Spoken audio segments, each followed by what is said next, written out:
주시리로다. 시간을 내서 이재영 목사님 기도하시고 강의 시작하겠습니다. 하늘에 계신 저희 아버지 하나님, 각 처소에서 저희를 하나님의 창조 선 저희를 불러주셔서 감사합니다.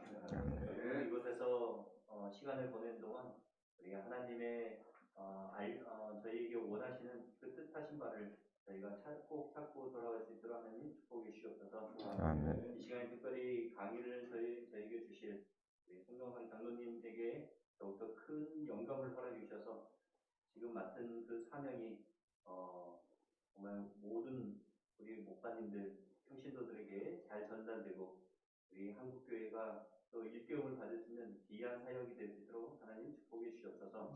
이 시간에도 저에게 깨우침을 주시고 저희가 열린 마음으로 또 주신 말씀을 잘 받을 수 있는 귀한 시간 되게 도와주시며 예수님의 이름으로 기도합니다. 아멘.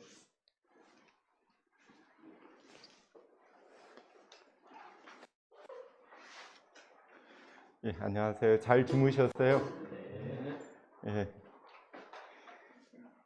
예, 오늘 그 천연계가 저희가 그 결코 뭐 성경과 비기거나 신격화할 수는 없습니다. 결코, 그죠? 그렇지만 중요한 거는 새 천사의 기별이라고 하는 기별이 전해져야 될 이 시대의 어떤 소명적 의미에 있어서 상당히 중요하다는 그 중요성을 말씀드리고자 하는 거거든요. 왜냐하면 어제도 말씀드렸지만 라오디게아 교회는 이 마지막 시대를 예표하잖아요. 그죠? 마지막 시대에 그래서 뭐 사대교회, 뭐 버가모 교회 그 시대예요. 어떤 시대는 그죠? 종교 암흑기 때는 또 예수님이 어떤 검은 말을 타고 뭐 어떤 모습으로 나타나고 그 시대의 아주 가장 독특한 특징을 얘기하는데 라오디게아 교회는 창조의 근본, 창조 문제를 분명히 얘기하고 있거든요. 그죠? 창조를 내가 시작했거든 그 말이잖아요. 그죠? 내가 분명히 그거 했거든, 시작했거든, 당사자가 등장하고 참된 증인이라는 말이 나오고 그죠? 응? 충성이라는 말은 그 충성되지 않는 행위가 그 시대에 등장할 것이고 참된 증인이 필요한 시대인데 그거는 창조의 그 문제란 말이에요. 창조의 문제에는 창조물 가지고 참된 증인이 돼야 된단 말이에요. 그죠? 창조의 문제는 우리는 창조물 가지고 봐라 그렇게 얘기할 수밖에 없습니다. 그리고 어제 말씀드렸듯이 안식일이 방법이 될 거다. 그거는 분명히 여기 마지막의 대쟁투, 마지막 날에 벌어지게 될 선악의 대쟁투의 싸움의 쟁점은 안식일이 될 것인데 그 안식일이 왜 쟁점이 되냐 설명하면서 안식일 계명을 통하여 위대한 입법자께서 당신 자신을 하늘과 땅에 창조주로 나타내기 때문에 그러면 그 시대가 마지막 시대가 그 반대되던 세력은 뭘 주장해? 창조주를 부인할 강하게 그 시대적 상황이 창조주를 부인할 거기 때문에 창조주로 나타내는 일이 필요할 거라면 안식일이 그죠? 과거로부터 전 인류가 이렇게 이어왔잖아요. 안식일이 그죠? 근데 마지막 시대 때 안식일의 의미가 그죠? 이게 더 어떤 의미에서 드러날 건데 그 문제는 창조주로 나타내는 문제이기 때문에 그래서 안식일을 지키는 백성만이 그죠? 남은 무리가 될 수 있는 이유는 바로 이 안식일 계명을 통하여 남은 무리가 이 시대에 창조주가 계심을 나타내야 된다고. 근데 정말 저를 포함해서 저도 아버님 목회자셨고 저도 3,6개월을 계속 받았고 계속적으로 하나님의 그 남은 무리라고 자부하려고 노력했고 그런 입장에서 본다면 현재 저희가 지키는 일반적인 교인들이 지키는 안식일이 과연 이렇냐 이거예요. 저희가 진짜 양심껏 봤을 때 이러냐 이거예요. 사회에 이걸 나타내냐 이거. 아닙니다. 결코 아니에요. 왜냐하면 다윈의 그 진화론 200주년 되는 1990 몇 년이에요? 2009년. 그때 어떤 일이 일어서요? 굉장히 전 세계적으로 아주 창조와 진화 문제가 첨예하게 이렇게 토론이 된 적이 있어요. 그죠? EBS 방송에서는 그거를 특화해서 3부작으로 커다랗게 제작해내고 우리나라에 있는 창조에 관한 권위자들 찾아다니고 진화론자들 찾아다니고 이런 일을 했단 말이에요. 근데 과연 사회에서 재림교단이 창조 문제의 권위자로 인정하냐 이거예요. 전 어떻게 보면 인식조차 못합니다. 안식일 교회 그러면은 토요일 날 예배 드리는 그 형식 문제만 이렇게 부각돼 가지고, 물론 그럴 수밖에 없었죠. 저들은 토요일 날 예배 드리는 사람들이다 이렇게 인식하지, 저들은 창조 문제에 관한 권위자들이다 생각 못 합니다. 어떤 비교해서 좀 그렇지만 그 기자가 창조와 진화 문제에 관해서 그 권위자를 찾아갈 때 삼육대학을 찾아가겠어요? 한동대학을 찾아가겠어요? 한동대학 찾아갑니다. 한동대학은 제가 알기로 그 전 학생들에게 창조와 진화 문제를 가르친다고 돼 있어요. 그거를 의무적으로 가르친다고 돼 있어요. 그리고 그걸 굉장히 강조합니다. 학교적으로. 근데 삼육대학에서는 물론 최종걸 교수님이 계실 때는 일부 교양 과목으로 했지만 그 정도 수준이에요. 학교적으로 뭔가 이 창조 문제를 고심해서 뭐 하려는 노력을 안 한단 말이에요. 합니까? 안 해요. 정확히 말해서 삼육대학 신학과에서 하냐 이거예요. 창조와 이 진화 문제, 이 시대의 창조자 하나님이 이렇게 무시되고 있는 이 문제를 신학과에서 심각하게 생각하고 이 시대의 소명이다, 그렇게 해서 정말 심각하게 이 문제를 다루고 연구하냐 이거예요. 대충에서도 이런 부서가 없나요? 예. 있죠. 지구과학. 지구과학 연구소가 있는데 그거는 조금 다른 방향입니다. 엄밀히 말해서 창조과학이라고 하는 거는 창조의 연구 분야 중에서 굉장히 작은 분야입니다. 창조와 진화 문제는 사상도 연구해야 되고, 이게 가장 큰 게 근본 사상 문제잖아요. 그리고 선악의 대쟁투에 있어서 이것이 어떤 문제인지 연구해야 되기 때문에, 그리고 이 천연계에 나타난 하나님의 창조주 하나님의 지혜와 능력과 사랑을 연구하는 분야인데, 대충의 지구과학 연구소는 화학이라든가 그런 분들이 과학적인 그 데이터하고 찾고 그런 분야지, 창조 세계, 천연계에서 하나님의 영광을 찾는 것과는 조금 별개의 어떤 과학적 실험과 관찰과 그런 분야에 국한되어 있어요. 아주 작은 분야예요. 그래서 이게 그 어제 말씀드리지만 창조와 진화 문제는 저는 마지막 시대의 선악의 대쟁투의 가장 큰 문제라고 생각해요. 그리고 이 시대는 창조와 진화 문제, 창조를 나타내는 게 선의 쪽의 일이라면 진화는 악의 쪽에 가장 마지막 시대에 등장하는 게 진화 문제라고요. 그만큼 굉장히 저희들의 새천사의 기별에 소명하고 직결되는, 그래서 제가 왜 새천사의 기별을 이 시대에 전해야 되냐, 왜 찾고 들어가고 눈을 뜨고 보면 분명한 건 창조와 진화 문제가 메인으로 등장하게 됩니다. 완전한 메인으로. 근데 이 메인의 일을 아무리 강조해도 이렇게 연구를 안 합니다. 창조와 진화 문제는 일반 교인들은 그냥 과학적인 영역이라고 생각해요. 그래서 누가 과학자들이 할 일이라고 생각하거나 아니면 누군가 하겠거니 하는 그런 영역이지, 그냥 내가 해야 된다, 이 새천사의 기별을 위해서 내가 해야 된다라고는 많은 분들이 생각을 안 해요. 이게 굉장히 슬픈 현실입니다. 그래서 새천사의 기별을 왜 해야 되나, 왜가 정말 외의 눈으로 계속적으로 그거를 탐구하고 연구하고 고민하고 찾아보고 찾고 방법을 찾는 것.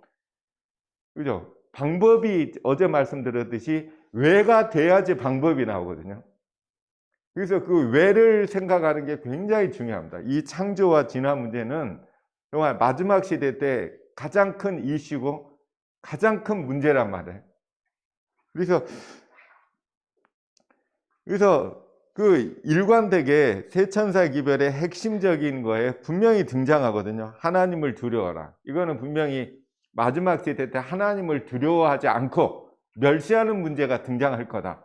그죠? 하나님을 감히 두려워하지 않고 존재하지 않는다고 얘기하고 비난하고 사단이 하늘에서 멸시하고 완전히 멸시받는 하나님, 오직 멸시받아 하나님을 두려워하라. 그거 하나님의 존재를 인식해라라는, 그리고 공경하라라는, 그죠?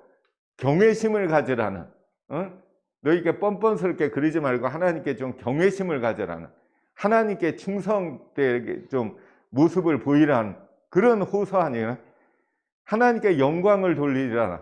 이 문제는 진화론이 뭘 주장하는지를 우리가 연구하면 왜 하나님께 영광 돌리라는 말이 왜 기별이 되는지가 분명히 나온단 말이에요. 인간의 정체성이 하나님께 영광 돌리는 가운데 행복을 누리도록 창조됐잖아요. 그죠? 그리고 예수님이 오셔서 그 산상보훈에서 가장 큰 핵심적인 기별이 너희는 세상의 빛이다라고 했고, 그죠? 그게 가장 큰 기별인데, 우리가 너희는 세상의 빛이다, 너희 착한 행실을 통해 하나님 계신 하나님께 영광을 돌리게 하라. 이 문제가 전체적인 예수님의 사역의 기별에 있어서는 핵심적으로 계속 흐르고 있단 말이에요. 그것이 어떤 의미인지, 그리고 어떻게 빛의 역할을 할 건지에 관한 어떻게를 예수님께서 행위를 통해서 보여주셨단 말이에요. 그게 봉사의 사역이거든요. 그래서 빛된 삶하고 그 봉사라고 하는 개념은 이퀄되는 개념처럼 이 성경과 구원의 역사에 있어서 봉사라고 하는 단어는 엄청난 단어라고 저는 생각하고, 하나님의 형상이라고 하는 그 하나님의 이미지 중에서 우리 재림교회 교인들이 가져야 될, 하나님 하면 이렇게 떠오르는 이미지가 그냥 막 절대자로서 모든 일을 할 수 있고, 그거는 현세구복적인 이미지예요. 그죠? 신의 이미지. 현세구복적인 신의 이미지는 얼마이티해요. 막 이 능력이 있어서 기분 나쁘면 팍 하기도 하고 나를 뭐든지 해줄 수 있고, 그런 이미지에는 현세구복적인, 내가 뭔가 받거나 아니면은 그 일반 신처럼 겁내하거나 그런 이미지란 말이에요. 근데 성경과 예언의 신을 통해서 나타난 하나님의 가장 강한 이미지는 저는 봉사의 이미지라고 해요. 하나님은 봉사하시는 하나님이다. 봉사하는 하나님. 그 이미지가 중요한 게, 사람의 자신의 머릿속에 있는 하나님의 이미지를 점점 닮아가고 행동을 하거든요, 사람은. 그죠? 그래서 아시듯이 이 비유가 적절치는 모르지만, 교회에서 직원회 하실 때 사사건건 막 하거나, 아니면은 그 교회에서 진짜 뛰어다니는 있으면 막 인상 쓰거나, 그런 분들의 왜 그러는지 이렇게 대화해 보면요, 하나님이 그럴 거라고 생각해요.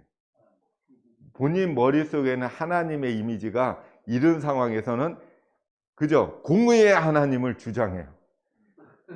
공의의 하나님. 그분들의 그 특징은, 공의의 하나님은 이거를 결코 좌시하지 않을 거다. 이 직원들이 이렇게 막 열을 내시잖아요.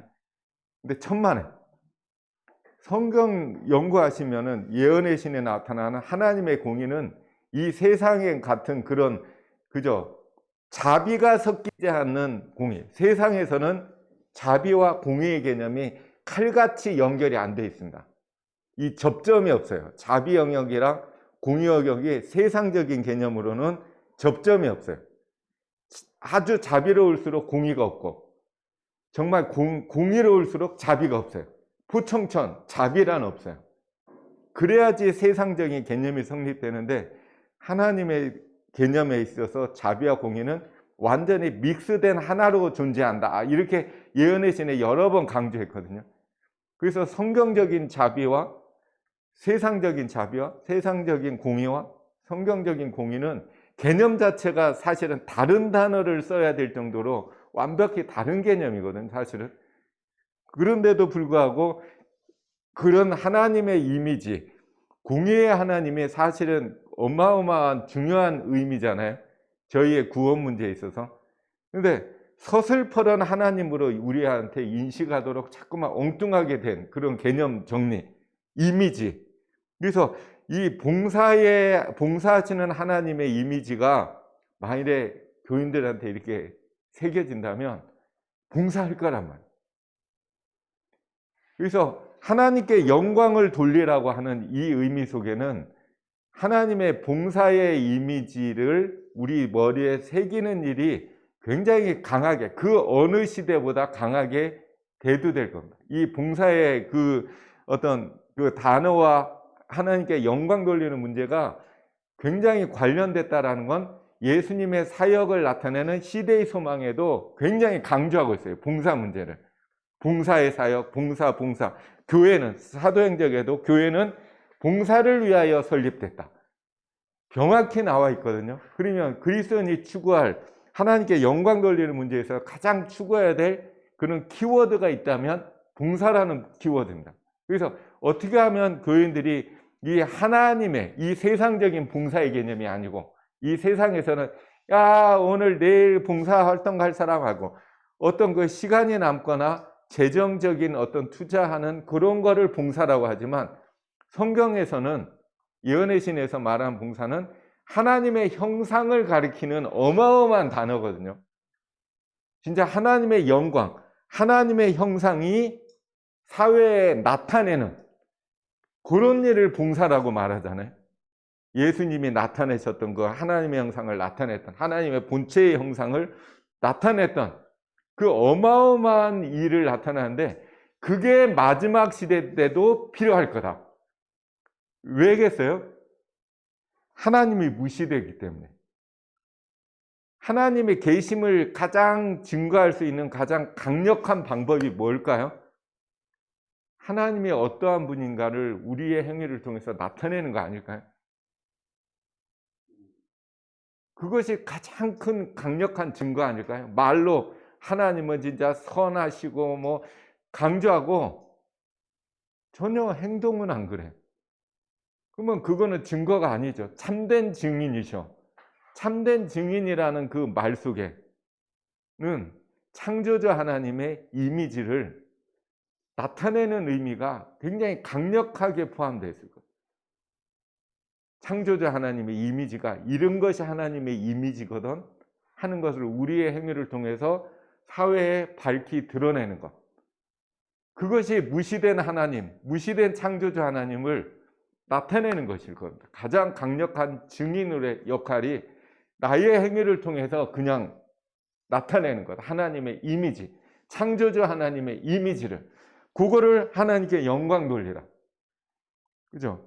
이 두 가지 하나님을 경외하고 하나님께 영광 돌리는 행위가 궁극적으로 하늘과 땅과 바다와 물들의 근원을 만드신 이를 경배하는 그 목적을 이룰 거다. 이것이 세천사의 기별이야. 그런 말 아닐까요? 이게 세천사의 기별이야. 그래서 세천사의 기별에 관한 연구는 이 성경절은 굉장히 연구하고 또 연구하고 자세하게 연구하고 분석하고 교인들이 항상 명상하고 이 기별에 담긴 의미가 뭔지 들어가고 할 수 있도록 문을 여는 것이 왜라고 하는 도구로 여는 겁니다. 그냥 이건 이런 의미야 라고 하는 순간 사고의 문은 닫힙니다.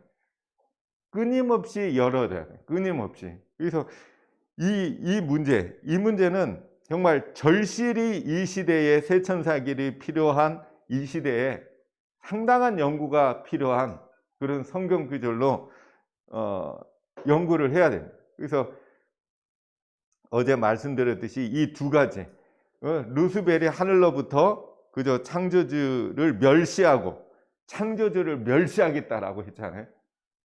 그죠? 분명히 창조주를 멸시하고 창조주의 지혜와 사랑을 비난하는 것을 목적으로 삼았다. 그죠? 이 방법, 이 두 가지 방법을 내가 더 개발해야겠다 하고 그걸 목적을 삼았다는. 그러니까 이 방법을 목적으로 삼았다는 거거든요. 진짜의 목적은 뭐예요? 자기 자신이 하나님이 되고 이 우주의 질서를 재편하기 위해서 율법을 변경하는 걸 목적으로 삼았잖아요. 그죠? 하나님의 율법을 감히 변경하는 걸 목적으로 삼았는데 그 목적을 이루기 위한 그 방법의 개선의 목적을 이걸로 삼았더라 이거예요. 예? 그래서 그거에 이게 마주해서 안식일이 어제 말씀드렸듯이 방법이 되고 천연계가 도구가 될 거란 말이에요. 왜냐하면 창조 문제이기 때문에. 창조 문제이기 때문에 창조물이 도구가 될 거고 안식일이 이 문제를 해결하는 이거에 맞서는 사단의 이 두 가지 목적으로 삼은 이 두 가지 엄청난 방법에 대항하는 것이 바로 안식일이 방법이다라 이거예요. 그래서 우리는 안식일 가운데서 그 방법을 찾아야 된다는 얘기예요. 안식일 가운데서. 근데 현재의 안식일은 대응이 안 됩니다. 창조와 진화 문제에 있어서 창조주 하나님을 나타내는 일에 있어서 현재의 안식일은 그 방법의 역할을 못하고 있더라. 하우가 안 돼. 하우가 안 되더라 이거. 그러면 하우가 안 되는 이유는 그 내용 문제에 관해서 들여다보면 창조의 기념일로서 부족하더라 이거야. 적당성이 확보가 안 됐더라. 창조의 기념일 안식일로 있어서 현재 안식일은 적당하지 않아요. 적당하지 않습니다. 내용이 적당하지 않아요. 형식은 괜찮은데 적당하지 않아요. 그러면 결론적으로는 안 맞는 게 되는 거예요. 그래서 이 안식일의 타당성과 적당성 문제에 있어서는 상당히 좀 우리가 진짜 적당한가? 현재의 안식일이 적당한가? 그래서 이 하나님의 영광을 경험하고 찾는 문제가 이 시대만큼 중요하게 대두되는 문제는 창조와 진화 문제이기 때문에 창조물 가운데서 찾아야 된다라고 하는 것이 강하게 대두될 뿐이지 원래 하나님의 영광을 경험할 수 있는 하나님의 영광, 오감을 통하여 실제 경험으로 하나님의 영광 형상을 뇌에 새기는 일은 성경에서 계속 강조하고 있는 부분은 예수님의 생애입니다. 명백해요. 그죠? 그래서 그 종로의 계단에도 1장, 인류에 대한 하나님의 사랑에도 첫 귀절이 천연교와 성경은 둘 다 하나님의 사랑을 보여준다. 이거는 하나님의 영광을 이 두 군데에서 찾을 수 있다는 것과 예수님의 생애를 통해서 우리가 찾아야 될 것을 굉장히 강조해 놓고 있습니다. 그러니까 예수님께서 왜 오셨을까? 그 문제는 영광 때문에 그래요. 하나님의 영광. 하나님의 영광은 말 그대로 스토리를 통해서 스토리를 통해서 인간의 오감을 통해서 실제 경험으로 하나님의 형상이 뇌에 새겨지는 건데 어떤 사람의 생애는 그 스토리 있는 거는 인간의 뇌에서 오감이 작동합니다. 간접적으로 작동해요. 그죠? 우리가 텔레비를 보거나 그랬을 때 드라마 보거나 어떤 막 울고 막 겁내하고 소름 끼치고 막 그런 이유는 인간의 오감이 작동해서 그래요. 인간의 오감이 그 드라마라든가 연극이라든가 그걸 보기만 해도 간접적으로 내가 그 안에 들어가서 겪는 것처럼 실제로 겪는 것처럼 간접적으로 강하게 와닿았거든요. 예수님이 굳이 이 세상에 그냥 말씀으로만, 그죠? 선지자를 통해서 말씀으로만 할 수도 있으셨지만 직접 오신 이유가 이 문제 때문에 인간의 오감 문제, 직접 인간이 예수님의 생애를 통하여 나타난 하나님의 그 스토리텔링에 관한 하나님의 영광을로 뇌에 새길 수 있도록 스토리를 말해주기 위해서 오신 거잖아요. 스토리를 통하여. 그래서 우리가 예수님의 생애를 깊이 명상하라고 계속 나오잖아요. 성경에서. 그죠? 믿음의 주여 온전케 하시는 이인 예수를 깊이 생각하라. 깊이 생각하라는 말이 뭡니까? 예수님의 생애를 명상하는 가운데 우리의 뇌에서 뭐예요? 오감이 작동하면서 우리의 뇌에 하나님의 형상이 새겨지는 것 때문에 그렇단 말이에요. 그래서 우리가 뇌에 이렇게 새겨지는 것은 직접적인 경험과 간접적인 명상과 숙고를 통하여 뇌에 오감이 작동하면서 하나님의 형상이 새겨지는 것, 그런 것을 뜻할 때 하나님의 영광을 바라본다라고 성경에서는 가르치고 있거든요. 그래서 우리가 이런 부분, 깊이 예수님의 생애를 명상하는 것과 천연계를 통하여 직접 직간접적으로 하나님의 영광을 경험하는 것, 이 두 가지가 마지막 남은 물에 있어서 아주 굉장히 제일 중요한 그 일과라고 해야 될 신앙에 있어서 중요한 일로 대두하는데, 특별히 창조와 진화 문제에 있어서는 창조물 속에서 반드시 봐야 된다라고 하는 게 등장합니다. 그 어느 시대가 창조와 진화 문제가 이렇게 대두되는 시기는 결코 없었잖아요. 그죠? 그러니까 이 시대가 하나님의 영광을 보매 저와 같은 형상으로 변화되리니 하나님의 영광으로 우리가 하나님의 영광의 모습으로 변할 거다. 그리고 영광에 이른다는 의미는, 이거는 어떤 순환의 법칙을 얘기하고 있어요. 그리고 바라봄으로 변화되는 것은 지성적인 법칙일 뿐만 아니고 영적 본성이 바뀌는 법칙이다. 분명히 법칙으로 제시됐기 때문에 우리는 이것에 따라서 그죠? 하나님의 영광을 바라보는 일을 분명히 해야 되고, 이거의 방법적인 문제를 목사님들께서 분명한 거는 제시를 해줘야 된단 말이에요. 그냥 여러분들, 우리가 하나님께 영광을 돌리는 삶을 살아야죠.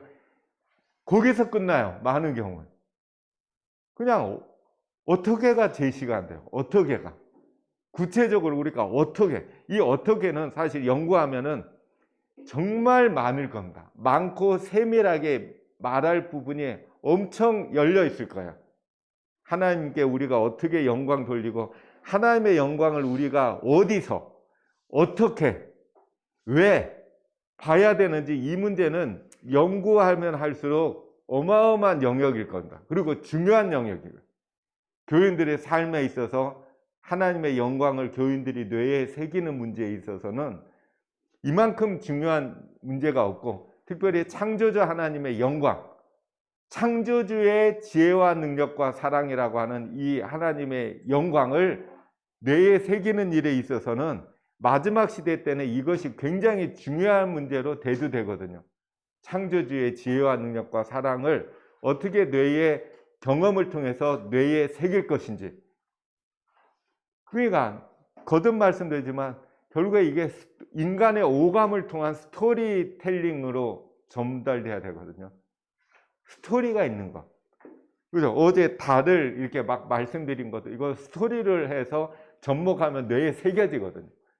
뇌에 새겨지면 그죠? 뭐 풍요로우면 머리에 연상이 되잖아요. 그 모습과 그죠? 뭐 술을 먹었을 때 막 떠들다가 고요해지고, 이게 스토리, 인간의 뇌의 오감이 탁탁하면서 그렇게 되면 그게 뇌에 쉽게 새겨집니다. 그러지 않고 이제 어떤 개념으로 말로 이렇게 설명된 거는 잊어버려요. 그래서 이 오늘날에도 모든 피조물은 그분의 탁월하심의 영광을 선포한다. 하나님의 탁월하심의 영광을 선포하고 있다. 천연계의 사물은 하나님의 풍성과 능력의 표현. 이거는 뭐 얼마든지 아실 거예요. 그죠? 오늘날 우리가 바라볼 수 있는 천연계의 사물들은 비록 에덴 동산에서 아름다움과 영광에 대한 막연한 개념조차도 우리에게 줄 수 없다. 이건 맞아요. 그죠? 천연계가 죄로 인하여 엄청난 얼룩이 졌고, 그죠? 그러나 아직도 천연계는 분명한 음성으로 하나님의 영광을 선포하고 있다. 그리고 예수님께서는 그 천연계에 들어진 검은 장막을 걷어내기 위해서 오셨다. 이런 말씀 예언의 가운데 있잖아요.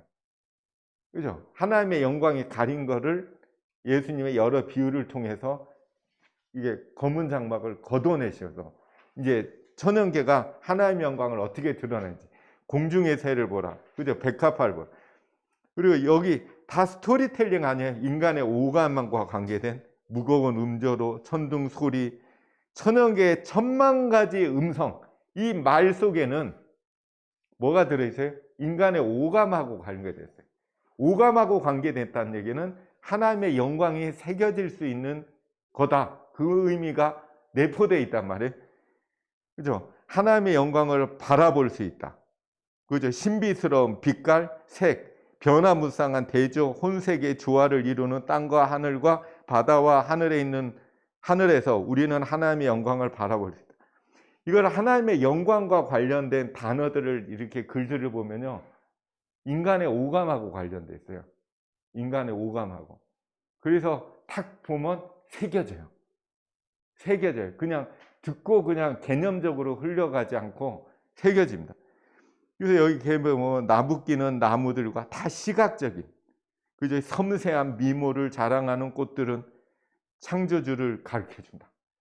이게 하나님의 영광에 관한 인간의 오감. 그래서 하나님에 대하여 말하고, 그죠? 하늘을 빛나게 하는 모든 광명과 아름다움은 하나님에 대하여 말하고 있다. 이 구절 하나하나를 보면은 인간의 오감하고 관련을 맺습니다. 그리고 이것이 바로 하나님의 영광을 뇌에 새길 수 있다라는 의미입니다. 그죠?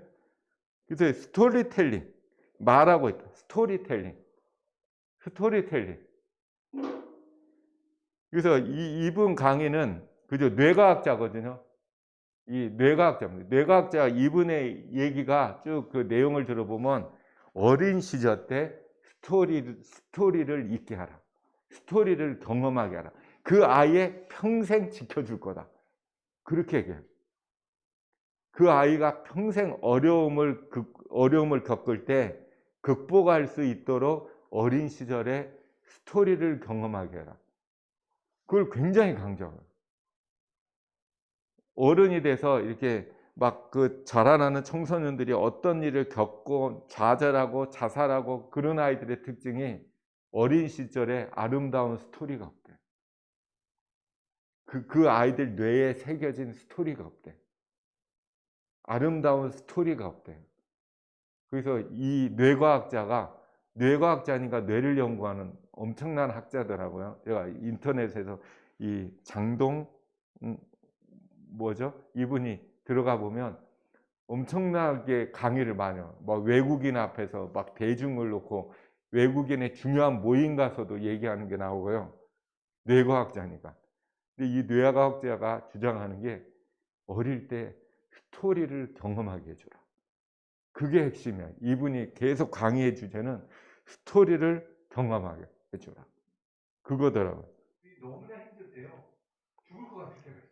아깝게 사실 목숨을 놓는 많은 사람들을 보면 너무나 가슴이 아픈 게 누가 한 사람이라도 그분을 알아주시고 그래서 그분에게 살아가시는 스토리를 줬으면 그러니까 스토리. 그분은 자신의 이야기를 또 누군가에게 할 수 있지 않았을까. 그러니까 스토리. 이게 예수님을 하나님을 얘기할 수 있는 핵심. 여기 보면 그죠? 내 아이에 어떻게 스토리를 심을 것인가. 그죠? 아이의 뇌에 어떻게 스토리를 심을 것인가. 뇌과학자도 이렇게 연구하는데 우리가 해야 될 거 아닌가요? 우리가 아이의 뇌에 어떻게 하나님에 관한 스토리, 창조주 하나님의 스토리를 어떻게 심을 것인가. 이게 세천사의 기별에 있어서 이 시대에 굉장히 중요한 문제입니다. 저희가 아이들한테 교육한다. 말로 교육하고 훈계하는 게 아니고 이제는 아이들의 뇌에 스토리를 심어주는, 창조주 하나님에 관한 스토리를 심어주는 것. 그게 이 과학관이 추구하려고 하는 거거든요. 스토리를 아이들 뇌에 심어주는 것. 체험을 통해서. 그냥 막 어릴 때 뛰노는데 스토리가 심겨져. 그 스토리는 오감하고 관계돼요. 인간의 오감이다. 이게 이제 뇌에, 이게 성경을 연구할 때 보면은 우리가 어떻게 하나님의 영광을 보고 어떻게 하나님의 영광으로 성화되는 문제와 이 뇌과학자, 이게 방금 그분이 얘기하는 거거든요. 최고의 세계적인 뇌과학자가 여기까지 연구했습니다 하는 결론이더라고요. 이게 보면 우리 뇌는 어떤 다른 사람의 스토리, 예수님의 생애의 스토리를 딱 들으면 미러링을 하고 공감을 할 수 있대요. 그게 미러링이에요. 아, 그게 뭔지 안 돼. 그게 뭔지 안 돼. 그 미러링을 할 수 있고, 왜냐하면 미러링하는 세포가 있으니까, 공감 세포가 있대요. 그리고 뇌에서 그 예수님의 생애를 이렇게 들으면서 그거와 나의 뇌가 커플링이 된대. 싱크, 똑같아진대. 예수님의 생애와 뇌의 뇌 속에서 인간의 오감이, 나의 뇌의 오감이 작동하기 시작한대. 그래서 거기서 도파민이 막 감동해요. 와, 정말 감사와 그게 밀려오면 뇌에서 도파민이 분비된대. 그러면 그 감동된 그 어떤 신호가 뇌의 인간의 행동의 영역 속에 이렇게 새겨진대. 새겨지면 나도 모르게 그거를 담게 된대. 그게 현재 뇌과학자가 밝혀낸 시스템입니다. 어떻게 하여 스토리, 방금 이 뇌과학자의 주장이 이거거든요. 아이들한테 스토리를 읽게 하라고 하면서 이 설명을 해. 아이들이 감동을 느끼는 스토리를 읽게 하라요. 그죠? 어릴 때 감동을 느끼는 그 스토리를 읽게 하면 그 아이의 평생에 그것이 힘들 때 힘이 되어줄 거다. 힘이 되어줄 거다. 청년의 시기에 방황하고 고민하고 그런 아이들의 특징이 스토리가 없더래. 뇌에 어릴 때 새겨진 아름다운 감동적인 스토리가 없대요. 감동적인 스토리가. 그게 이분의 주장이거든요. 청소년 교육에 있어서 가장 핵심이다라고 막 진짜 굉장히 강조해요. 그래서 천연교와 성경을 둘 다 하나님의 사랑을 우리에게 보여줘. 이거는 진짜 100번 연구해도 이 부족함이 없는 단어입니다. 왜 그래? 첫 귀절은 언제나 중요하잖아요. 그죠? 예? 첫 귀절, 마지막 귀절. 예? 중요합니다. 양 목사님. 그 개념과 관념의 단어 차이가 뭘까요? 개념, 관념. 거의 유사하죠. 그죠? 어떻게 차이 있죠? 개념. 어떻게 보면 개념은 형이상학적인 것에 대한 이해를 하는 것이라고 한다면 관념은 형이상학적인 것에 대한 이해를 할 수 있는 예, 그런 차이일 수도 있습니다. 예, 굉장히 형이상학적으로 말씀해 주셨는데 제가 철학을 공부하면서 이런 얘기, 형이상학, 하학 이 얘기가 엄청 많이 나와요. 그래서 처음에 제가 철학 공부할 때 머리 아파서 내가 이걸 왜 해야 되나 하고 막 정말 막 싫어했거든요. 진짜 뭔 말이야 이게 뚱딴지 같은 말 막 이렇게. 근데 개념은 모든 사람하고 같이 공감할 수 있는 정의고요. 관념은 오감을 통해서 들어오는 생각이 아닐까요? 예, 거의 뭐 맞습니다. 이 개념과 관념은 요거를 제 얘기가 아니고요. 그 강원대학에서 제가 철학 박사 과정을 할 때 한 번은 이 관념이라는 단어가요. 철학에 있어서 굉장한 단어입니다. 관념주의자 그런 말도 있지만 관념에 관한 일반 사전, 제가 일반의 사전에는 뭐라고 했나 봤더니 관념이 굉장히 그냥 뭐 이상하게도 표현해 놓고 그래서 근데 철학에서의 관념이라는 단어는 굉장한 단어예요. 인상이라고 하는 단어로 표현해. 인상이 뭐예요? 뇌에 이렇게 새겨진 이미지, 강한 이미지. 이게 도장에 꽉 찍히듯이 그거를 인상하고 강력하게 표현하고 있고, 관념은 이 어떤 그 철학자들의 세계에 있어서 굉장히 중요하게 다뤄지고 있는 게 관념이라는 단어입니다. 이 단어가 굉장히 중요한 철학적인 단어예요. 그거는 철학적인 사상하고 관련이 있어요. 사상하고 굉장히 관련이 되어 있는데 간단히 설명하면 개념은 사전적 정의를 개념이라고 합니다. 사전에 어떻게 설명되어 있나? 그죠? 사과 그러면 사전에 분명히 뭐라고 설명되어 있을 거예요. 제가 봤는데 사전에 사과를 치면요. 뭐라고 설명돼 있어요. 사과나무, 사과 그러면 매돌에 꽃 피고 열매를 맺는 나무, 뭐 이렇게 되나? 그렇게 돼 있습니다. 근데 사과의 관념은 뭡니까? 아까 김인상 목사님 말씀하셨듯이 인간의 오감으로 느낄 수 있는 사과. 그러면 색성향미적, 사과의 색, 모양, 그리고 뭐죠? 촉감, 그리고 맛, 향기. 그거거든요. 그래서 아이들은 개념으로 배우는 게 아니고 뭘로 배워요? 관념으로 배워요. 오감으로. 꼬마 아이들한테 야, 이리 와, 내가 사과가 뭔지 가르쳐 줄게. 그런 다음에 사과에 관한 설명 막 해줘요. 아이들이 도대체 뭔지도 모르고 들었더라도 잊어버리죠. 개념은 쉽게 잊어버립니다. 근데 관념은 잊을래야 우리 최 관장님이 십몇 년 전에 제주도에 가서 맛봤던 뭘 못 잊어요? 귤의 그 맛을 못 잊어요. 관념은 뇌에 어떻게 새겨집니다. 새겨지기 때문에 잊고 싶어도 그죠? 좋든 나쁘든 좋은 것도 나쁜 것도 관념화돼서 뇌에 새겨지면 오감으로 새겨진 거는 못 잊어요. 이게 바로 우리가 하나님의 영광입니다. 하나님의 영광을 경험하면 안 잊혀집니다. 그래서 우리가 하나님의 영광을 아이들의 뇌에 새기고 교인들의 뇌에 새기는 이게 굉장히 중요하거든요. 그래서 천연계는 궁극적으로 하나님의 사랑을 뭘로 우리한테 보여줘요? 관념으로 보여줘요. 관념으로 보여줘요. 성경은 하나님의 사랑을 어떻게 설명합니까? 개념으로 설명해요. 물론 거기에 생애를 통하여 나타나는 것은 일부 관념화돼서 우리한테 들어올 수 있는 건 맞아요. 하지만 대체적으로 성경에는 하나님의 사랑이 개념적인 설명을 해놓고요. 관념이 강하긴 하지만 개념이 없으면 관념이 힘을 쓴다 못 쓴다? 못 써요. 뭔지에 관한 설명, 하나님의 사랑에 관한 것이 성경에 세밀하고 강하게 그리고 표현이 되어 있지 않다면 개념이 없는 사람이 천연계 가운데서 나타난 하나님의 영광을 못 찾습니다. 못 찾아요. 우리가 어떻게 아는 대로 뭐다 보인다. 그거는 철칙이거든요. 아는 대로. 그래서 우리가 왜 성경을 많이 읽고 통독하고 해야 됩니까? 하나님의 계명을 아는 일에 있어서 이렇게 많이 알아야 돼요. 정확히 알아야 돼요. 정확히 세밀하고 다양하게 알아야지 세상에 나타난 하나님의 영광이 오감으로 경험할 수 있어요. 세밀하게 경험할 수 있어요. 그래서 개념과 관념이 두 가지가 합쳐질 때 완전한 지식으로 등장합니다.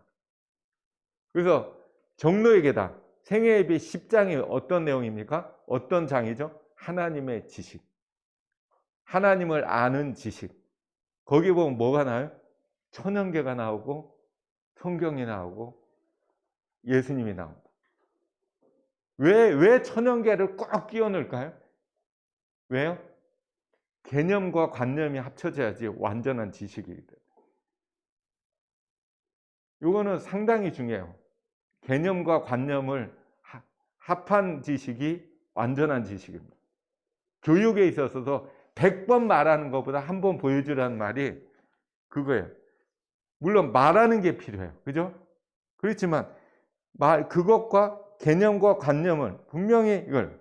그래서 특별히 안식일의 문제를 맺으면서 부조와 선지자 2장에서 안식일 문제를 맺으면서 제일 마지막 귀절인가 그렇습니다. 제일 마지막 귀절이에요. 안식일 문제. 어떻게 안식일을 이렇게 지키면 어떻게 쭉 이렇게 한 다음에 결과적으로 이렇게 될 거야. 그렇게 결론을 맺습니다. 부조와 선지자 2장 창조란을 맺으면서 계속하여 이런 하나님을 아는 창조주 하나님을 아는 지식의 세부화를 얻고, 그죠? 이걸 통하여 행복의 셈을 발견하고, 새로운 행복의 셈을 발견하고, 그죠? 새로운 행복의 셈을 발견하고, 그거 굉장히 중요한 단어 아닌가? 하나님의 측량할 수 없고 끊임없는 사랑, 하나님의 측량할 수 없고 끊임없는, 그죠? 시간적인 문제, 그리고 양적인 문제, 사랑에 대한 더욱더 분명한 뭐냐?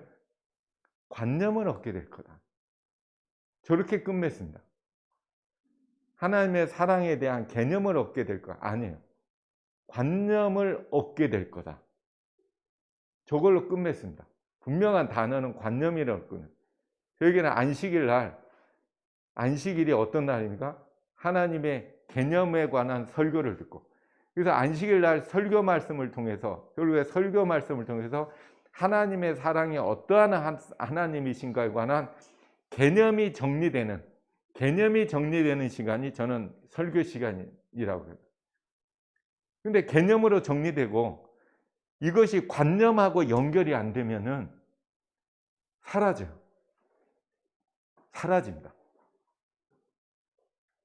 그래서 안식일에 있어서 이 하나님의 사랑을 더욱더 분명한 관념을 얻는 문제는 안식일에 있어서 중요한 걸로 남거든요. 중요한 결론으로 남거든요. 그러니까 이런 안식일이 될 수 있도록 노력해야 돼요. 우리가 안식일 날 설교 예배 시간을 확보하는 것만큼 천연계를 통해서 하나님의 영광을 관념화하는 문제도 상당히 당연히 확보를 해야 돼요. 어떻게 보면 당연히. 근데 옵션이에요. 지금은 완전히 옵션이지 필수가 아니잖아요. 근데 부자 선지자 창조란의 안식일을 보면 천연계를 이렇게 속에서 하나님의 사랑을 발견하고 하나님의 영광을 찾도록 명령한다라는 것은 필수적인 영역으로 하라는 얘기거든요. 이거는 선택이 아닙니다. 필수예요. 우리가 선택이 있고 필수가 있잖아요. 전공 필수가 있고 전공 선택이 있는데 이거는 안식일의 필수 영역이지 선택할 수 있는 영역이 아니라는 거거든요. 명령한다. 근데 현재의 안식일은 제외되어 있단 말이에요. 대부분의 교회에서 그냥 개인의 자유스럽게 뭐 하면 좋죠. 근데 교인들이 그냥 천연계 나가는 문제가 사회 사람들처럼 야, 우리 천연계 가면 마음이 편하지 하는 그냥 취미 내지는 그냥 휴양식, 그냥 편히 쉬는 개념, 기분이 좋죠. 천연계 가면 딱 그 정도 수준 아니에요? 일반 사회 사람들 수준 아닌가요? 예. 저게 우리가 개념하고 관념은 한자 용어거든요. 예. 그래서 저거를 좀 더 분명히 좀 말씀드리면 개념은 대개개자 일반적인 생각념자거든요. 일반적인 생각들, 아까 말씀 논리적인 생각들. 관념은 볼관자거든요. 보기하는 거. 그리고 그것을 그 속에 있는 것을 깊이 살피고 하나님 사랑의 속성을 보게 하도록 하는 것이 더 중요하다는 관념을 풀어 설명하면 더 의미가 더 잘 이해되지 않을까. 예, 고맙습니다. 어쨌든 아까 제가 개념은 사전적 정의고 관념은 인간의 오감을 통해서 뇌에 새겨지는 그 인상이다라고 하는 건 그거는 저의 얘기가 아니고 철학과 교수의 얘기예요. 명확히. 제가 그거 듣고 놀랬거든요. 저는 철학 공부 시간에 그런 얘기 들으면 신앙하고 뇌에서 연결을 자꾸 하거든요. 근데 그때에 그 들었던 그 강의 시간에 그 멘트 하나가 뇌에 아주 정말 강하게 와닿더라고요. 그런가? 이런. 그래서 뇌에 깊이 새겨지는, 요게 성화의 과정입니다. 그죠? 하나님의 형상이 뇌에 새겨지는 것. 하나님의 형상. 그죠? 하나님의 형상. 내 안에서 하나님의 형상이 회복되는 것. 이게 말로만 강조될 게 아니고 우리의 실생활에 있어서 관념적인 영역을 상당히 우리가 중요시 여길 때 결국에 성화의 과정을 밟기 때문에 우리가 성화의 과정을 하나님의 영광을 보매라고 하는 관념화돼서 설명한 거, 관념을 설명하고 있거든요. 그래서 보면 성경의 교훈을 예시하고 있는 사물들을 천연계 가운데서 찾고 또한 천연계에서 이끌어낸 비유를 성경에서 찾아보도록 아이들에게 권해야 된다. 또한 그들은 삼라망상과 성경 두 곳 모두에서 그리스도를 나타내고 있는 것과 그리스도께서 진리를 설명하기 위해 쓰신 것을 일일이 찾아내야 한다. 그렇게 하면 나무와 덩굴에서 백합과 장모에서 그리고 해와 별에서 그리스도의 보는 법을 배우게 될 것이다. 그죠? 그리스도를 보는 법을 태양과 천체 관측에서 그들은 또한 새들의 노래에서 나무의 우는 소리에서 내성 가운데서 그리고 바다에 내는 음조에서 그리스도의 음성을 듣는 법을 배울 수 있다. 이게 뭐예요? 오감이 작동하는 거예요. 오감이 뇌에 새겨지는 과정입니다. 그와 같이 천연계의 모든 사물은 그들에게 그리스도께서 주신 교훈을 반복하여 가르칠 거다. 반복하여 뇌에 깊이 새겨질 것입니다. 이거는 우리가 교육법에 있어서 청소년 교육법에 있어서 굉장히 중요한 걸 얘기하고 있잖아요. 아시듯이 교육책을 보든 그죠? 어디를 보든 천연계 문제는 굉장히 교육책에는 아예 천연계에 관한 장이 따로 있잖아요. 한 챕터가 천연계 문제를 깊이 다루고 있는 거 아시잖아요. 거기뿐만 아니고 천연계를 계속 강조하고 있지만 교육책에는 천연계를 굉장히 강조하고 있습니다. 그죠? 가정과 건강 그리고 청소년에 관한 모든 교육에 관계된 예언의 신의 규절들을 보면 천연계가 등장하는 이유는 뭐예요? 이미 아이들의 뇌에 뭐를 새겨주라? 스토리를 있게 하라. 그거거든요. 현재 뇌과학자들이 밝혀낸 그거거든요. 천연계 가운데서 하나님께서 인간에게 주신 당신의 말씀에 보고를 여는 열쇠가 있다. 열쇠. 보이지 않는 것은 보이는 것으로 말미암아 실증되었다. 그죠? 하나님의 지혜와 영원한 진리와 무한한 은혜는 하나님께서 만드신 것들로 말미암아 깨닫게 된다. 이 말이 결국에 우리가 개념으로 받아들였던 그 내용이 관념화되는 거와 지금 접목되는 걸 얘기하고 있거든요. 개념화된 사랑과 지혜와 능력이 그죠? 관념화된 그거와 이렇게 만나. 그래서 이게 있어야지. 이 열쇠가 있어야지 팍 열린다. 그 뜻 아닌가요? 그죠? 우리가 개념화된 하나님의 사랑과 지혜와 능력과 사랑의 그 부분을 관념의 열쇠로 팍 열어야지 뇌에 팍 와서 새겨질 거다. 이게 성경과 예언의 신에서는 계속해서 개념과 관념을 이게 만나야 되는 걸 강조하고 있거든요. 그래서 천연계가 감히 성경과 버금될 수는 없습니다. 그죠? 신격화될 수는 결코 없지만 하나님의 사랑을 받아들이는 도구는 된단 말이에요. 도구. 열쇠라고 하는 게 도구 아닌가요? 도구. 방법. 문제를 푸는 방법. 도구. 그래서 천연계는 성경의 교훈을 실증한다. 우리는 천연계의 사물을 관찰함으로써 성령의 지도 아래, 이거 굉장히 중요하거든요. 성령의 지도 아래 하나님의 말씀에 담긴 교훈을 더욱 깊이 이해할 수 있다. 이게 다 그런 문제를 설명하고 있잖아요. 그죠? 천연계의 아름다운 사물들에서 대한 사랑을 개발시키도록 시간을 내도록 하나님의 아름다운 형상, 이미지, 형상 속에는 오감하고 관계되는 게 형상이잖아요. 그죠? 형상하면 오감의 이미지를 말하거든요. 오감을 통해서 느낄 수 있는 이미지를 설명하면서 그것들 모두를 만드신 하나님에 대하여 그들에게 말해주라. 그죠? 축복을 주시는 분에 대한 공경과 사랑을 깨우쳐 줄 수 있다. 천연계의 보화는 자녀의 교과서에 있다. 이렇게 자녀의 마음에 새겨진다라고.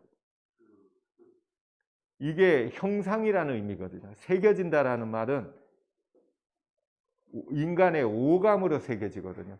개념으로는 안 새겨집니다.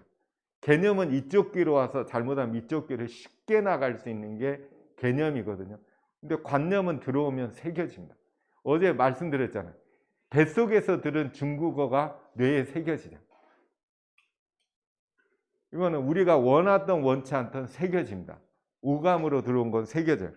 그죠? 마음에 새겨진 교훈은 쉽사리 잊혀지지 않을 거다. 이 뇌과학자가 얘기한 거랑 똑같습니다. 아까 그분이 얘기하는 게 어린이의 뇌에 스토리를 있게 하라.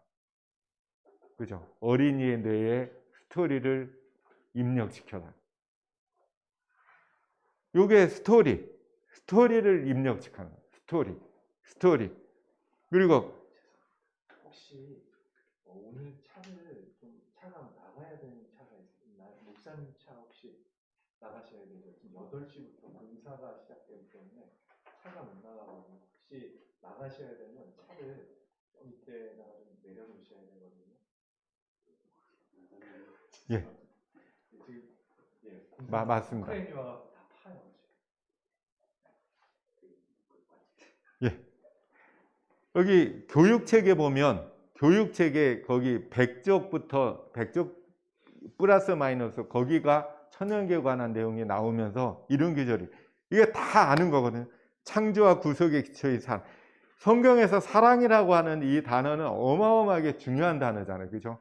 사랑이라는 단어가 일반 사회에서 얘기하는 사랑어가 아니잖아요. 그죠? 개념하고 다르잖아요. 성경에서 말하는 사랑이라는 개념 자체가 원래 딴 단어처럼 다르잖아요. 그죠? 그래서 창조와 구속의 기초인 사랑은 또한 참된 교육의 기초가 된다. 이거 굉장히 단어입니다. 그러면서 이제 사랑에 관한 쭉 설명, 그죠? 전인적인 하나님의 형상이 전인적으로 회복되도록 하는 그 문제와 관련돼서 설명하고 그러면서 봉사 의무가 나와요.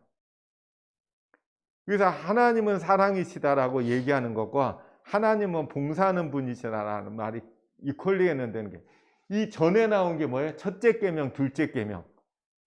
그것이 궁극적으로 봉사, 이런 봉사는 우리로 하여금 다른 사람에게 축복이 되게 하는 동시에 우리 자신에게도 큰 축복이 돼요. 봉사라는 개념이 희생이 아니란 얘기거든요. 우리가 교인분들에게 희생하라 막 이거는 세상적인 희생 개념은 비참함이 포함된 겁니다. 비참함이. 근데 성경에서의 희생이라는 말과 봉사라는 말은 뭐가 직결되는 단어입니다. 생명하고 연결되는 단어. 정말 생명, 최고의 생명하고 연결되는 게 성경에서 희생과 봉사라는 말 자체가 강한 생명력을 얘기하고 있거든요. 그래서 우리로 하여금 다른 사람에게 축복이 되게 하는 동시에 우리 자신에게도 큰 축복을 가져다 준다 하면서, 그죠? 뭐 이타적인 봉사, 신의 성품에 참여하는 자거든. 그래서 신의 성품이 궁극적으로 뭡니까? 봉사를 통하여 예수님의 생애를 통하여 신의 성품을 우리가 알 수 있고 우리가 하나님의 영광이 뇌에 새겨진다라는 의미는 이렇게 되는 거예요. 봉사하게 되는 거예요. 이태적인 봉사. 그죠? 이타적인 봉사. 근데 안타까운 건 사실 하나님의 영광을 우리가 받아들이고 표현하는 데 있어서 봉사라는 단어보다 더한 단어로 사실은 표현해야 될 것 같아요. 그죠? 이 세상적인 봉사 그러면 세상적인 개념이 자꾸 뇌에 와가지고 오히려 하나님의 그 봉사를 수준을 낮추는 느낌이에요. 강하게. 그래서 이 문제는 저희가 연구를 해야 됩니다. 우리가 그냥 아무 설명 없이 이 봉사 얘기를 하잖아요. 교인들은 세상적인 봉사를 이렇게 듣고 이해를 해요. 이렇게. 저기 장로님 말씀 드리니까 굉장히 이제 좀 마음에 와닿는데요.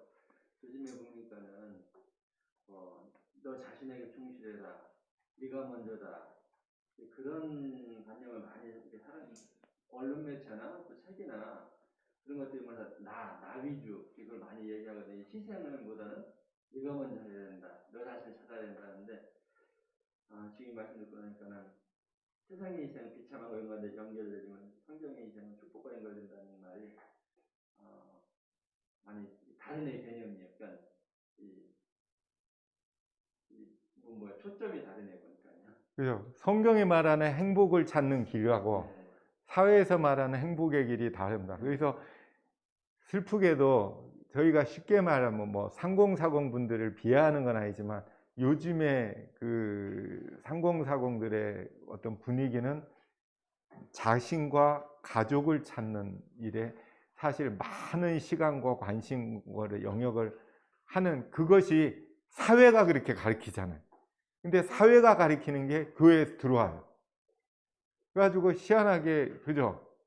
그 옛날에 어르신들의 그걸 얘기하면은 낫대는 말이지, 뭐, 꼭 그런 얘기처럼 비하하고 분위기가 이 사회 분위기 때문에 그래요. 우리 교회 안에 있는 3040이 잘못됐다는 게보다는 사회 분위기가, 그죠? 나한테 이익이 없으면 관심을 안 기울이는, 나의 가족에 뭔가 도움이 되지 않으면 교회 활동에 참여를 안 하거나. 그 정도 이렇게 자기 거만 하고 뭐 그렇게 할 수도 있는 것 같았는데, 문제는 이 봉사하고 이런 사람들에 대해서 좀 뭐랄까 좀 오지랖이라고 하잖아요. 그 오지랖이란 말을 정말 좀 싫어하는 것 같아요. 그러니까 뭐 도와주고 이렇게 하면 왜 이렇게 오지랖 넘냐고. 그러니까 봉사하고 이런 사람들에 대해서 좀 뭐가 지나치다 좀 왜 저래, 이런 좀 비판적인 시각도 더 있는 것 같아요. 오히려 보면 그럼 그렇게 이상하게 살지, 뭐 그런 자기네들끼리 사는 것만 해도 고마운데 저렇게 봉사하고 사는 사람들에 대해서 너무 저렇게까지 뭐 이런 꺼지게 나가니까 좀 안타까움이 있는 건 사실인 것 같아요. 근데 솔직히 이 그리스도의 봉사가 좀 다른 것이 저희 느낌에, 여기 정말 신앙에 정말 모든 게 다 들어있다고 해도, 또 성장이 들어있다고 해도 과언이 그죠. 아니거든요. 왜냐하면 그리스도인 봉사라는 것은 이게 믿음이 없고서는 도저히 불가능한 일인 것 같아요. 왜냐하면 이해가 안 되는 건데, 내가 봉사하는데 내가 왜 발전을 하지? 내가 봉사하는데 어떻게 나한테 축복이 되지? 이건 우리의 계산과 우리의 세상적인 계산으로는 안 맞죠. 이걸 넘어가는 거라고. 예. 그러니까 이걸 하다 보면 꼭 믿음의 그거가 없어서는 이게 도저히 나갈 수가 없는 것 같아요. 어떻게 보면 다른 데서는 뭐 이렇게 비즈니스나 뭐 이런 걸 한다고 하지만, 우리의 봉사라는 거는 진짜 하나님만 바라보고 말씀에 진짜 이렇게 말씀만 의지해서 이게 가능한 일이잖아요. 그래서 계산이 안 되고 이해는 안 되지만 말씀으로 이렇게 봉사를 하다 보면 거기에 믿음이 성장이 있는 거고, 거기에 진짜 축복이 있는 거고, 그다음에 발전이 있는 건데, 그래서 굉장히 큰 의미와 그런 거가 있음에도 불구하고 이런 거가 요즘 젊은 사람들에 의해서 잘 안 지켜질 뿐 아니라 또 터부시되는 그런 게 좀 안타까운 것 같긴 해요. 그래서 이 교육 책에 보면 이게 교육 앞쪽에 이제 요게 설명돼 있어요. 교육 그 16쪽, 15쪽, 16쪽 그쪽에서 강조하고 있다가 이제 100쪽에 넘어가면서 본격적으로 이런 얘기죠. 사람이 가지는 천연계와 하나님의 조화, 우주를 지배하는 법칙, 그리고 죄의 결과는 마음에 감동을 주고, 이 단어가 어떤 의미겠어요? 감동을 주고, 이때 뭐가 나와요? 도파민이 나와요. 그러면 어떻게 해요? 뇌에 새겨진다. 그러면 어떻게 해요? 품성이 형성할 수 있다. 이 말이 진짜 뇌과학자가 보면 이해가 될 거예요. 뇌과학자가 보면 맞아, 저거는 진짜 100번 맞는 건데 감동을 주고 그럴 때 품성이 형성될 거야. 이거는 현대의 뇌과학자들이 발견한, 요즘에서야 발견한 진짜 사실이거든요. 감동을 주고. 이게 뭐야? 도파민이 분泌. 천연계와 하나님의 조화, 우주를 지배하는 법칙, 그리고 죄의 결과는 마음의 감동을, 품성을 형성할 수 있다 하면서 어린이들의 마음은 모든 피조물 가운데 두루 행하시는 하나님의 존재를 속히 인식한다. 하나님의 존재를 속히 인식한다. 그죠? 하나님께 귀를 기울이게 된다. 저는 이걸 얘기하고 있어요. 요 뇌과학자들이 발견한, 이게 스토리텔링을 통하여 감동이 있게 하라. 이게 이제 굉장히 중요합니다. 그래서 교육 100쪽에는 계속적으로 가능하면 하나는 어릴 때부터 이 훌륭한 교과서 안에 두도록 하라 하면서 쭉 얘기하잖아요. 그죠? 그러면서 하나님의 하신 일을 통하여 창조주를 배우게 해야 된다. 참된 교육의 기초. 아까 뭐예요? 참된 교육의 기초가 뭐더라고요? 사랑을 얘기했죠. 창조와 구속의 기초인 사랑은 또한 뭐예요? 교육의 기초가 된다. 참된 교육의 기초가 된다. 그래도 교육 앞부분 16쪽에서 강조하고 있죠. 그러면서 그게 100몇 쪽에서 다시 참된 교육의 이 기초를 매우 견고하고 확실하게 쌓는 데는 이 방법밖에 없다. 이 방법밖에 없다. 그래서 저는 이 단어가 할 때 좀 헷갈렸어요. 왜 헷갈렸냐면 내가 알기로는 성경이 최고의 방법인데 왜 천연계를 감이라는 표현은 어떻게 성경을 넘어서나? 그런데 그게 아니야.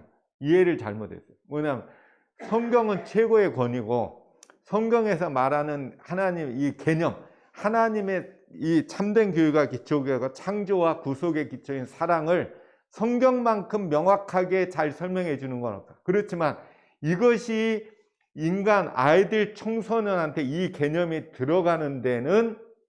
들어가서 새겨지는 데는 이 방법밖에 없다. 그게 생략된 겁니다. 앞에 말이 생략된 거예요. 예? 성경에 나타난 하나님의 사랑, 엄청난 이 중요한 창조와 구속의 기초인 이 사랑이 아이들의 뇌에 새겨지는 거는 이 방법 말고는 없다. 이 말이에요. 그죠? 그러니까 이게 천연교와 성경은 둘 다 하나님의 사랑을 우리에게 말해준다라는 것하고 같은 단어입니다. 같은 단어. 성경에 있는 하나님의 사랑을 우리의 뇌에 새겨주는 방법, 청소년들에게 새겨주는 방법은 천연계밖에 없다. 그 말이에요. 그죠? 이 방법밖에 없다. 이거는 우리가 그 교육책을 그 영감의 글로 받아들인다면 정말 이 교육책에 있는 이거를 실제로 아이들의 교육에 적용하는 데 있어서 굉장한 연구가 필요해요. 그런데 진짜 안타까운 거는 이 천연계가 우리 재림교회의 어떤 신앙교육에 있어서 거의 적용이 거의 안 되고 있어요. 그죠? 실제로 재림교회에서 이 천연계 문제가 교회 내에서 천연계 문제가 아이들한테 이 진짜 하나님의 사랑을 경험하는 데 있어서 얼만큼 적용되고 있나? 연구도 없어요. 그거에 관한 책도 거의 없고. 그죠? 이렇게 분명한 그것이 중요하다고 하면 이거에 관한 보조적인 정말 좋은 책들이 가이드하는 책이라든가 그게 나와야 되거든요. 근데 없어요. 없다는 얘기는 연구 안 한다는 얘기예요. 적용도 할 생각을 많이 안 하고. 그래서 그리스도인 우리 재림교회 신앙에 있어서 천연계 문제가 사실은 거의 역할을 못하고 있는 형편입니다. 그래서 이건 굉장히 안타까운 현실입니다. 그래서 계속적으로 해서 교육계는 이걸 메꿔 결국에 아까 말한 지배하는 법칙, 우주를 지배하는 법칙을 설명하면서 뭐라고 해? 하늘과 땅의 모든 사물의 생명의 이 대법칙은 곧 봉사의 법칙은 말하고 있다. 이 봉사 문제가 이 성경에 있어서 어마어마하게 중요하게 나온단 말이에요. 이 봉사의 법칙, 무한하신 하나님 아버지께서는 모든 생명을 위하여 봉사하고 계신다. 근데 그와 같은 봉사의 법칙이 천연계 만물에 쓰여져 있다. 공중에 나는 새, 들에 있는 짐승, 나무, 잎사귀, 풀, 꽃, 하늘의 해, 빛나는 별들, 이 모든 것은 다 나름대로 봉사. 그리고 우리가 천연계를 통해서 하나님의 영광을 바라본다는 얘기와 천연계가 봉사하고 있거든 이 말이랑 똑같습니다. 이 봉사의 개념, 하나님의 봉사의 개념이 천연계에 나타나 있다 이 말이잖아요. 그러니까 굉장히 어마어마한 중요한 공과란 말이에요. 대양도 호수도 시내도 샘물도 다 남에게 주기 위하여 받아들이겠다. 천연계의 만물은 각각 이렇게 세상의 생명들에게 봉사하면서 그 자신을 지킨다. 아까 그 단어와 똑같죠, 그죠? 봉사를 통하여 다른 사람에게 봉사하면서 자신에게 또한 큰 축복이 된다. 그죠? 봉사를 통하여 자기 자신에게도 큰 축복이 된다. 이 말하고, 그죠? 각각 세상의 생명에게 봉사하면서 그 자신을 지킨다. 요게 우리가 봉사 개념을 설명하면서 빠지지 않아야 될 것 같아요. 잘못하면 세상에서의 봉사 개념은 일방적으로 자기가 뭐 없어지고 손해보고 막 이 개념에 초점이 맞춰져 있어요. 근데 성경의 봉사 개념은 자기 자신을 지키고 자기에게 축복이 되고 나의 생명을 지켜지고 이쪽에 포커스가 맞춰져 있거든요. 그래서 이 개념 정리를, 그죠? 주라, 주라. 그리하면 너희에게 줄 거다. 이 개념을 가지고도 설교 말씀이 많이 나올 거 아니에요. 그죠? 믿음이 있어야지 줄 거 아니에요. 그죠? 세상적인 개념은 주면 나의 즉각적인 손해 개념인데. 그죠? 그런데 이게 받을 거에 관한 믿음. 분명히 받을 거에 관한 믿음이 있어야지 준단 말이에요. 이게 성경의 말씀은 성경에 쓰여져 있는 것 못지않게 명백하게 천연계에도 쓰여져 있는 교훈이에요. 천연계가 그거에 관해서 실증하고 있다라는 거예요. 우리가 봐야지 믿죠. 그죠? 근데 천연계를 경험하면 아 진짜 주면은 받게 돼 있구나. 그죠? 아 저도 이거 손해가 아니네. 그게 천연계를 통해서 뇌에 새길 수 있다는 얘기예요. 이거는 정말 상당히 중요한 성경의 교훈을 천연계의 실증을 통해서 성경에 있는 개념을 천연계에 관념하고 연결시켜서 살아있는 지식이 될 수 있는 아주 보고란 말이에요. 그러니까 우리 이 보고를 이용을 해야 된다는 거고 이것이 안식일의 개념하고 연결됩니다. 이게 안 깨달아지면 안식일에서 천연계와 접해야 되는 문제가 해석이 안 돼요. 이렇게 교인들한테 어필이 안 돼요. 이 문제가 해결이 안 됩니다. 기본적인 천연계가 이런 역할, 어마어마한 역할을 할 수 있다는 게 연구가 되어지고 이게 설명이 안 되지만 안식일 오후에 우리 천연계 나갑시다. 이 말이 뭔가 어필이 안 돼요. 이 중요도, 그 중요도가 전해지지도 않아요. 그래서 이거에 관한 연구가 상당히 있어야 됩니다. 그래서 맞아요. 기다리고 계시더라고요. 맞아요. 그래야겠네요. 그러면 여기까지 하고 다음에 또 연속해서 하도록 하겠습니다. 그러면 어느 분 기도하시죠?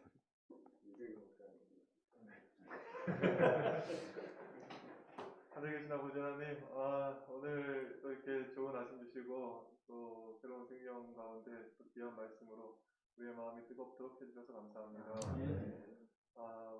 우리에게 여러 부족한 것들이 많이 있지만 또 이것이 우리의 사명이 아니겠습니까? 정말 주께서 써놓으신 또 찬란한 세계 속에 있는 아름다운 사랑과 귀한 은혜를 우리가 정말 사람들에게 잘 전함으로 우리가 정말 더 많이 봉사하며 또 사랑하며 살아가는 그 귀한 천연계와 같은 삶을 또 주님 닮은 삶을 우리가 살 수 있도록 축복하여 주시옵소서. 모두가 정말 주님께서 원하시는 바와는 다른 길로 가는 이 안타까운데 또 그것을 바라보는 또 그것을 해결해야 될 우리가 정말 너무 무력하니 때 정말 이런 귀한 자리가 있도록 도우신 것 감사하고 저희가 주의 능력으로 말미암아 이 모든 것들을 잘 감당하는 우리의 삶이 될 수 있도록 축복하여 주시옵소서. 오늘 이 복된 일을 하는 오늘 하루의 여러 일정을 다 아시겠습니다. 모든 우리 목사님들 가정 지켜주시고 교회도 지켜주셔서 정말 이 일에 우리가 전념하는 데 부족함이 없도록 은혜 주시기 바라오는데 그런 말씀 예수님의 이름으로 기도합니다. 네. 식사.